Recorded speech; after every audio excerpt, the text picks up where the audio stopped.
Lucas 23.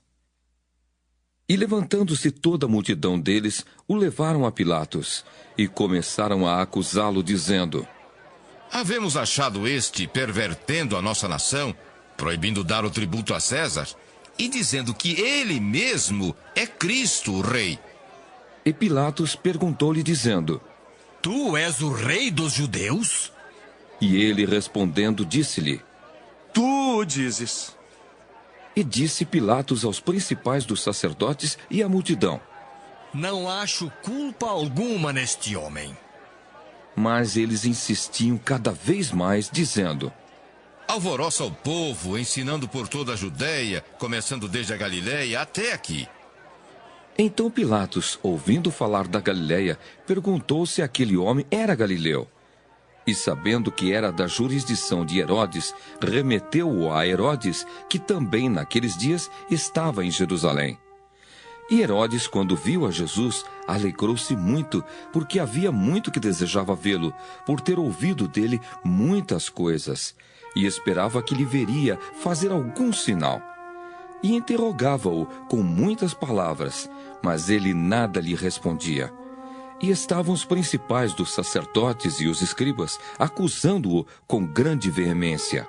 E Herodes, com os seus soldados, desprezou-o e, escarnecendo dele, vestiu-o de uma roupa resplandecente e tornou a enviá-lo a Pilatos. E no mesmo dia, Pilatos e Herodes entre si se fizeram amigos, pois dantes andavam em inimizade um com o outro. E convocando Pilatos os principais dos sacerdotes e os magistrados e o povo, disse-lhes: Haveis-me apresentado este homem como pervertedor do povo. E eis que, examinando-o na vossa presença, nenhuma culpa das de que o acusais acho neste homem. Nem mesmo Herodes, porque a ele vos remeti. E eis que não tem feito coisa alguma digna de morte. Castigá-lo-ei, pois, e soltá-lo-ei. E era-lhe necessário soltar-lhes um detento por ocasião da festa. Mas toda a multidão clamou a uma, dizendo: Fora daqui com este e solta-nos Barrabás! Barrabás fora lançado na prisão por causa de uma sedição feita na cidade e de um homicídio. Falou, pois, outra vez Pilatos, querendo soltar a Jesus. Mas eles clamavam em contrário, dizendo: Crucifica-o! Crucifica-o! Então ele, pela terceira vez, lhes disse: Mas que mal fez este? Não acho nele culpa alguma de morte. Castigá-lo-ei, pois, e soltá-lo-ei. Mas eles instavam com grandes gritos, pedindo que fosse crucificado. E os seus gritos e os dos principais dos sacerdotes redobravam. Então Pilatos julgou que devia fazer o que eles pediam, e soltou-lhes o que fora lançado na prisão por uma sedição e homicídio, que era o que pediam, mas entregou Jesus à vontade deles. Gênesis capítulo 41. 2 anos se passaram. Um dia, o rei do Egito sonhou que estava de pé na beira do rio Nilo. De repente, saíram no rio 7 vacas bonitas e gordas, que começaram a comer o capim da beira do rio. Logo em seguida, saíram do rio outras 7 vacas, feias e magras, que foram ficar perto das primeiras vacas na beira do rio. E as vacas feias e magras engoliram as bonitas e gordas. Aí o rei acordou, mas tornou a dormir e teve outro sonho.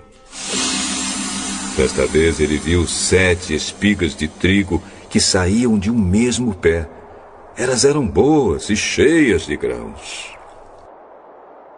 Depois saíram 7 espigas secas e queimadas pelo vento quente do deserto. E elas engoliram as 7 espigas cheias e boas. O rei acordou. Tinha sido um sonho. De manhã ele estava muito preocupado e por isso mandou chamar todos os adivinhos e todos os sábios do Egito. O rei contou seus sonhos, mas nenhum dos sábios foi capaz de dar a explicação. Então o chefe dos copeiros disse ao rei: chegou a hora de confessar um erro que cometi. Um dia o senhor ficou com raiva de mim e do chefe dos padeiros e nos mandou para a cadeia na casa do capitão da guarda.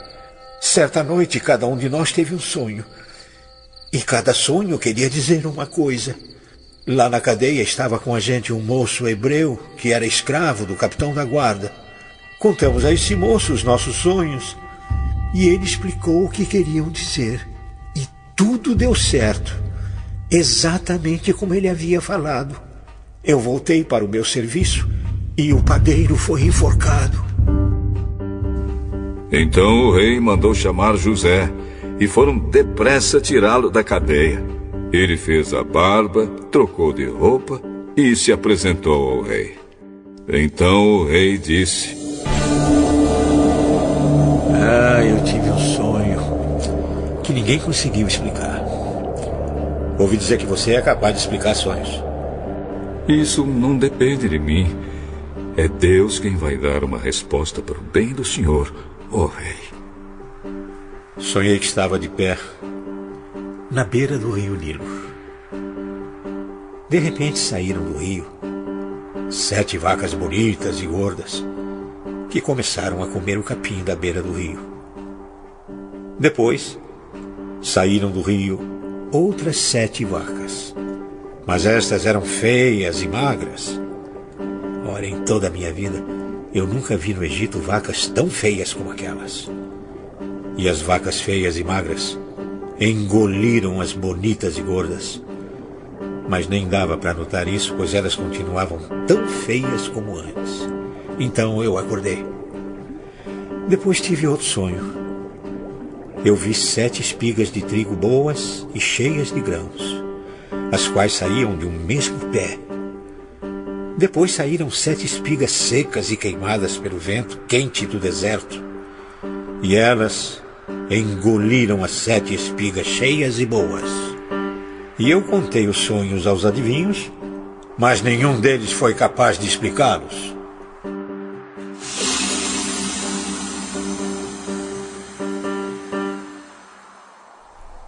Os 2 sonhos querem dizer a mesma coisa. Por meio deles, Deus está dizendo ao Senhor o que ele vai fazer. As 7 vacas bonitas são 7 anos e as 7 espigas boas também são. Os 2 sonhos querem dizer uma coisa só. As 7 vacas magras e feias que saíram do rio depois das bonitas e também as 7 espigas secas e queimadas pelo vento quente do deserto são 7 anos em que vai faltar comida. É exatamente como eu disse. Deus mostrou ao Senhor, ó rei, o que ele vai fazer. Virão 7 anos em que vai haver muito alimento em todo o Egito.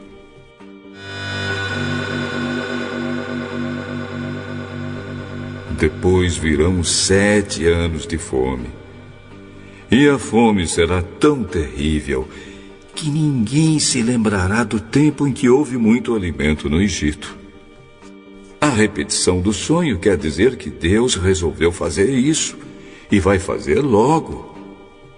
Portanto, será bom que o Senhor, ó rei, escolha um homem inteligente e sábio e o ponha para dirigir o país. O rei também deve escolher homens que ficarão encarregados de viajar por todo o país para recolher a 5ª parte de todas as colheitas durante os 7 anos em que elas forem boas. Durante os anos bons que estão chegando, esses homens ajuntarão todo o trigo que puderem e o guardarão em armazéns nas cidades, sendo tudo controlado pelo Senhor. Assim, o mantimento servirá para abastecer o país durante os 7 anos de fome no Egito. E o povo não morrerá de fome. O conselho de José agradou ao rei e aos seus funcionários. E o rei disse a eles: Não poderíamos achar ninguém melhor para dirigir o país do que José, um homem em quem está o Espírito de Deus. Deus lhe mostrou tudo isso. E assim está claro que não há ninguém que tenha mais capacidade e sabedoria do que você, José. Você vai ficar encarregado no meu palácio, e todo o meu povo obedecerá às suas ordens. Só eu terei mais autoridade do que você, pois sou o rei. Neste momento, eu o ponho como governador de todo o Egito. Então o rei tirou do dedo seu anel sinete e o colocou no dedo de José. Em seguida, mandou que o vestissem com roupas de linho fino e pôs uma corrente de ouro no pescoço dele. Depois fez com que José subisse no carro reservado para a maior autoridade do Egito, abaixo do rei, e mandou que os seus homens fossem na frente dele gritando: Abram caminho! Assim, José foi posto como governador de todo o Egito. O rei disse a José: Eu sou o rei, mas sem a sua licença, ninguém poderá fazer nada em toda a terra do Egito. O rei pôs em José o nome de Zafenate-Paneia e lhe deu como esposa Azenate, filha de Potífera, que era sacerdote da cidade de Heliópolis.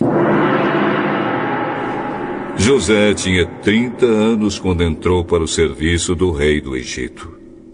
Ele saiu da presença do rei e viajou por todo o Egito. Durante os 7 anos de fartura, a terra produziu cereais em grande quantidade. E José ajuntou todos os cereais e os guardou em armazéns nas cidades, ficando em cada cidade os cereais colhidos nos campos vizinhos. José ajuntou tanto mantimento que desistiu de pesar, pois não dava mais. Parecia a areia da praia do mar. Antes de começarem os anos de fome, José teve 2 filhos com sua mulher, Azenate. Pôs no primeiro o nome de Manassés e explicou assim: Deus me fez esquecer todos os meus sofrimentos e toda a família do meu pai. No segundo filho, pôs o nome de Efraim e disse: Deus me deu filhos no país onde tenho sofrido. Então acabaram-se os 7 anos de fartura no Egito. E, como José tinha dito, começaram os 7 anos de fome.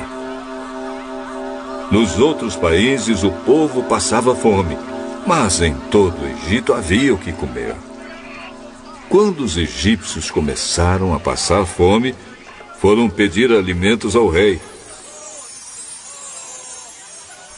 Vão falar com José e façam o que ele disser.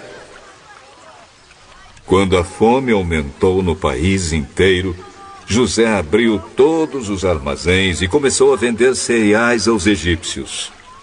E de todos os países vinha gente ao Egito para comprar cereais de José, pois no mundo inteiro havia uma grande falta de alimentos.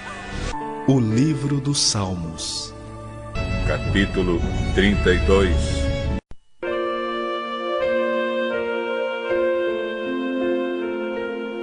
Bem-aventurado aquele cuja iniquidade é perdoada, cujo pecado é coberto.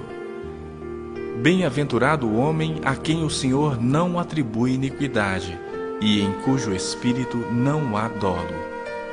Enquanto calei os meus pecados, envelheceram os meus ossos pelos meus constantes gemidos todo dia.